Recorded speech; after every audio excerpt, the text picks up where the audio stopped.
Assalaamu calaykum. Waxaan rabaa inaan fiidiyogan ku sharxo waa kuma milyaneerada mustaqbalka ama taajiriinta mustaqbalka. Haddaba, sida dhaqaalayahanku ay qiyaasayaan ama dadka dhaqaalaha ama financiga ka sheekeeyay ay sheegayaan, qofkii haysta hal Bitcoin oo hal isku dhan oo full ah wuxuu noqon doonaa wuxuu geli doonaa club cusub oo la dhaho club New Elite Club oo ah clubka la dhaho halka qofka marka la marayo la dhaho qofka waa qofkii hal Bitcoin haystay oo dadku ay ama dadka sida loo tixgeliyo sida dadka taajiriinka kala si ka weyn loo tixgeliyo baa imaan doonta ayay leeyihiin mustaqbalka sida ay u darasayaan weeye haddii kasoo tagtay hal Bitcoin dad badan way ku badan tahay waxaa kale leeyahay iyadana waxaa bilaami doonta club kaleeto ama group kaleeto ama team kaleeto oo la dhaho waa teamkii haystay half Bitcoin oo la oran doono qofkaas half Bitcoin buu haystaa oo la tixgeliyo ama dadka sida taajiriinta oo kale si ayagana loo tixgeliyo hadda saa aragteen dadka billionaireska iyo markay dariiqa marayaan dee si gooniya la dhaha waa ninkii billionaireka haysta oo kaleeto ayaa imaan doonta ay leeyihiin dadkaas dhaqaalaha u darasa waxay kaloo qaarkood ku talinayaan ama leeyihiin ugu yaraan waa in aad dirtaan ku talagashid ama qofka caadiga uu ku talagalo markay ugu yarta haddaad awoodin hal xabo ama half Bitcoin aad awoodin inaad haysatid 0.1 oo ah eber dhibic hal ama haddiiba intaas laftigeeda kugu adag tahay eber dhibic eber shan oo maanta qiimaha lacagta maanta ay marayso u dhiganta $2,000 xataa eber dhibic eber shan haddaa haystid waxaa lagu leeyahay mustaqbalka waxaa lagu leeyahay waxaa helaysaa tixgelin oo waxaa ku biiraysaa dadka taajiriinta oo sida ay u darasayaan weeye ilaah baa og inta imaan doonta laakiin insha allah waa wax la darasayo oo prediction way wax la dhaho qofna ma oga futureka wax imaan doona marka maxay ku timid inay Bitcoin saas noqoto ama loo daraso ama maxaa keenay aan haddaba aan dib u noqono ama in yar aan ama in yar aan baaritaan ku sameyno dhaqaalaha adduunka hadda siduu yahay qaabka u socdo in badan oo dadka Soomaalida hadda anaga naga mid ah lama socdaan dhaqaaluhu meeshu maraya ama siduu dhaqaaluhu isu bedelaya ama siday wax u socdaan lama socono inteena badan haddaba waxaan kula talinayaa intiina daawan ama arkin hore u arkin fiideo aad u cajiib ah oo aan daawaday maalin dhaweeto oo wax badan iyo iftiimiyey ayaan qof walba kula talinaya intii fahmi karta luqadda ingiriiska inta kalena waxaan dabacaya waxaan isku dayaa inaan iisoo komo fiideogan waxaa soo saaray ninka la dhaho Ray Dalio wuxuu ku jiraa ragga aad looga dambeeya dhinaca dhaqaalaha ama economiga adduunka si u socdo siba Mareykanka jooga waa nin Amerikaana fiideogiisa hadda maalin dhaweetu soo geliyey bishan gudaheedu soo geliyey 8 milyan dad ku dhow ayaa daawaday macnaha waxaa arkaysaa 43 daqiiqay soconaysaa inuu fiideogan yahay fiideo aad iyo aad looga shaqeeyay waa nin khabiir ku ah dhinaca dhaqaalaha wuxuu qiyaasaya ama fiideogan uu soo koobaya haddaan idiin soo koobo ama ka hadlaya waxa weeye soo dhaqaalaha adduunka isku bedelay wuxuu ka sheekeynayaa taariikhdii hore adduunka wuxuu leeyahay adduunkan wadamo dowladaha soo wada xukumay ama leader ka soo noqday sida wuxuu ka bilaabayaa wadamadu way kala badnaayeen maca Cusmaaniyiintii kusoo daraya laakiin wuxuu ka bilaabayaa isaga Holland ama Dutch wadanka loo yaqaan ayaa adduunka mar wuxuu ka ahaa sida Mareykanku maanta ka yahay oo lacagta Dutchka ayaa la isticmaali jiray adduunka dhan wax ku kala gadan jiray Dutch waxaa ka badiyey ama ka qaaday booskaas wadanka Britain ama UK oo noqday boqortooyada adduunka markii dambe lacagteeda aad loo isticmaali jiray oo wax lagu kala gadan jiray kadib waxaa boqortooyada Ingiriiska haddana booska ka saaray sidaan hadda ognahay Mareykanka oo ah lacagta dollarka oo lacag aad loo isticmaalo adduunka dhan wax lagu kala gato oo dollarka wuxuu noqday lacagaha hadda shidaal iibsanaysid wadan hadduu wax ka iibsanayo lacagta wax ku kala gadanayo ama wax ku kala bedelanayo waxay u badan tahay inay noqoto lacagta dollarka maxaa lacagtaas saa ka dhigay waa awoodda wadan uu leeyahay ciidan dhaqaale waxa la dhaho technology waxbarasho waxaas dhan markii la isku dardaro ayaa lacagtiisa powerful ka dhigaysa ayuu leeyahay marka wuxuu ninkan qiyaasaya ama darasaya awoodda Mareykanku inay hoos u sii hoobanayso oo sii socoto halka wadamada qaarkood ay awoodooda kor u soo kacayso wuxuu ka cayimayaa wadanka China oo hadda rabo inuu boos ka ciriirsado sidii uu Mareykanku uga ciriirsaday Ingiriiska oo kale marka wuxuu dib u raacaya wuxuu leeyahay maxaa keenay sababtan in Mareykanka ama Ingiriiska ka qaada booska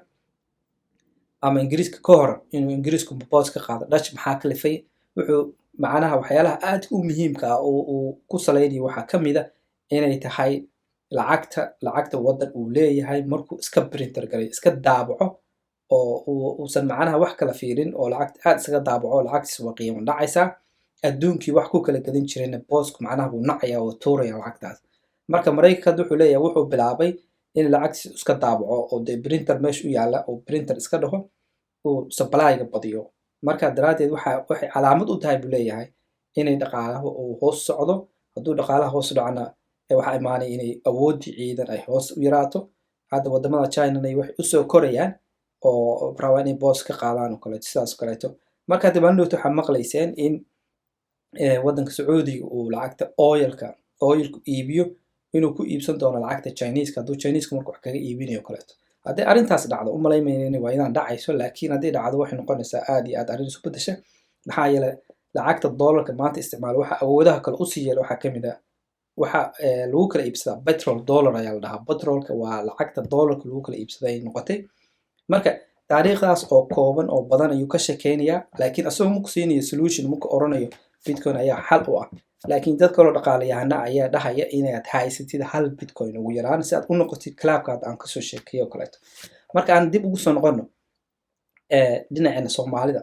Saad ogtihiin lacagta shilin Soomaaliga waddanka Soomaaliya maba laga isticmaalo oo qashin bay noqotay. Waa la tuuray. Sababta loo tuuray waxaa ka mid ah ama dadku u isticmaalo waxaa ka mid ah waxay noqotay lacag sidii la iska soo daabacay oo ciidaas ka badatay oo supply-ga batay. Markaas waxaa dhacay qiimo dhac lacagtii sida qashinkii oo kale si warqad oo kale ay noqotay. Marka hadda waddanka waxaa laga isticmaalaa lacagta dollarka. Hadda lacagteena caadiga localka waa lacag dollar ah. Laakiin anigu dad badan oo hadda waxaan ka mid ahay dad ka soo jeedin lacag shilin Soomaali laba soo celiyaba oo waxa keenay sababta aan u soo jeedo waxa weeye waxaan adkaanaysa sida loo controlay hadda ninka madaxda ama kursiga ku fadhiya ayaa iska soo daabici kara maanta intuu doono daabici kara ama dagaal ku geli kara ama wax kale ku samayn kara. Marka waxaa fiican dhaqaalaha u fiican lacagtii marka lacagta adag waxaa laga wadaa lacagtan si easy loo soo daabici karin. Marka dollarku wuu ka adag yahay lacag shilin Soomaaliga saan ognahay 100% wuu ka adag yahay. Marka waxaa fiican in dollarka la sii isticmaalo. Aniga groupka saas aaminsan ayaa ku jira inkastoo aan dhaqaalayahan aan ahayn. Marka waxaas oo dhan marka isku soo dardartid waxaa kaloo sii biirsaday khalkhalka hadda jira oo dagaalada Ukraine iyo Russia u dhaxeeya. Waxay dhaxaleen ama laga arkay dowlado badan ay ka arkeen in lacagta dollarka aan isku halayn karin. Maxaa yeelay lacagta dollarka maalintii la rabo ayaa laga saari karaa meesha oo waxay noqotay awood lagu dagaaltago oo hadda wadamada qaarkood laga saaray. Russia oo kale waa laga saaray lacagta qaabka lacagaha adduunka u shaqeeyo. Maxaa yeelay lacagta dollarka ayay waxay tahay lacag centralized ama dowladuhu xukumaan ama Mareykanku xukumo. Marka arrimahaas dowlado badan baa hadda ku baraarugay oo indhaha ku furtay oo isleeyihiin cabsi ka qaba mustaqbalka haddii dollarkan sii socdo maalinta India iyo China iyo saas kale waxay isleeyihiin ayagana waa ka tuuraya. Marka waxay fiirsanayaan lacag ka duwan oo aan cidna maamuli karin. Saada Bitcoin ayaa ah optionka ugu fiican. Maxaa yeelay Bitcoin cid maamusha ama dowlad ka saari karta ma jirto. Marka Bitcoin waa optionka ugu fiican oo hadda la haysto. Sababtaas ayaa keentay in Bitcoin ay la rajeynayo inay milyan ama lacag ka badan ay gaari doonto mustaqbalka. Waxaa kaloo oo jira oo cabsi badan hadda ka jirta dadkeena Soomaaliya aysan weli fahansaneyn inay dhaqaale xumo soo socoto sida dadka dhaqaaleyahanada ay durasayaan sidii recession-kii dhacay 2008kii 7kii oo kaleeto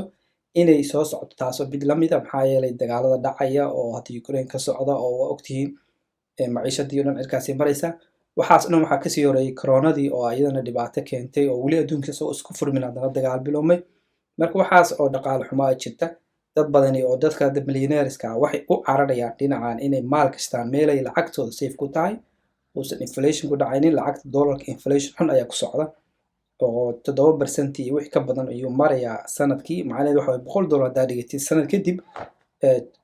lacag ka mid ah $7 oo lacagtaas waxay noqonaysaa lacag khasaartay noqonaysaa. bal qiyaas qofka Soomaaliya jooga halka milyan akoonka ugu jirto dollar 70,000 oo ka mid ah halka milyan hal sano kadib waxay noqonaysaa lacag luntay oo kaleeto. marka inflation dhibaato badan buu leeyahay. marka arrimaha Bitcoin ay xaleymayso waxaas dhan ayaa ka mid ah. waxaan u baahanahay marka inaan dhaqaalaha si fiican u sii fahanno. fiidiyogan qofkii fahmay Ingiriiska aan ka sheekeynayna si fiican u sii daawataan. aad iyo aad ayaa u mahadsantihiin. wixii comment ama tusaale ama ku dari kartaan idinkana hoos ku soo qora. aad baa u mahadsantihiin.